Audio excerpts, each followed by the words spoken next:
کچھ خبریں صرف خبر نہیں ہوتی، وہ سمت کا اعلان ہوتی ہیں۔ پاکستان کا لیبیا کے ساتھ دفاعی معاہدہ بھی ایسی ہی خبر ہے۔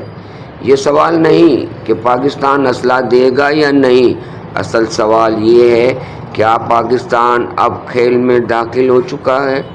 خبر کیا ہے؟ اطلاعات کے مطابق پاکستان اور لیبیا کے ایک طاقتور عسکری فریق کے درمیان اربوں ڈالر کا دفاعی معاہدہ زیر عمل ہے۔ یہ معاہدہ طیارے، تربیت، دفاعی ساز و سامان پر مشتمل ہے۔ در حقیقت یہ پاکستان کے لیے صرف ایک سودا نہیں، یہ دفاعی شناخت کا مرحلہ ہے۔ لیبیا کیوں اہم ہے؟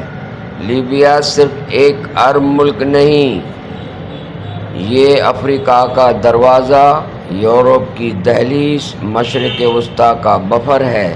جہاں لیبیا غیر مستحکم ہو وہاں اسمگلنگ، دہشت گردی، مہاجرین کا بحران جنم لیتا ہے۔ پاکستان کا موقف واضح ہے، مضبوط ریاست، کم انتشار۔ پاکستان کیوں دے رہا ہے؟ یہاں جذبات نہیں، حساب کتاب بولتا ہے۔ پاکستان کی دفاعی صنعت برآمدات چاہتی ہے، روزگار پیدا کرتی ہے، ٹیکنالوجی کو زندہ رکھتی ہے۔ در حقیقت آج دنیا میں طاقت وہ ہے جو خود بنائے، خود بیچے، خود کنٹرول کرے۔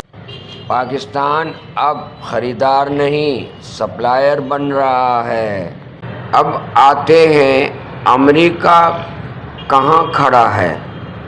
سب سے حساس سوال پر، کیا امریکہ روکے گا؟ در حقیقت امریکہ لیبیا کو 3 خطرات سے دیکھتا ہے: روس، داعش، یورپ کا عدم استحکام۔ خلیفہ حفتر امریکہ کے لیے نہ مکمل دوست نہ مکمل دشمن۔ امریکہ کی پالیسی مخالفت نہیں، مینجمنٹ۔ اگر ہتھیار ریاستی کنٹرول میں ہوں، دہشت گردوں تک نہ جائیں، معاہدہ کھلا ہو تو امریکہ شور نہیں مچاتا۔ در حقیقت امریکہ رکاوٹ نہیں، ریفری ہے۔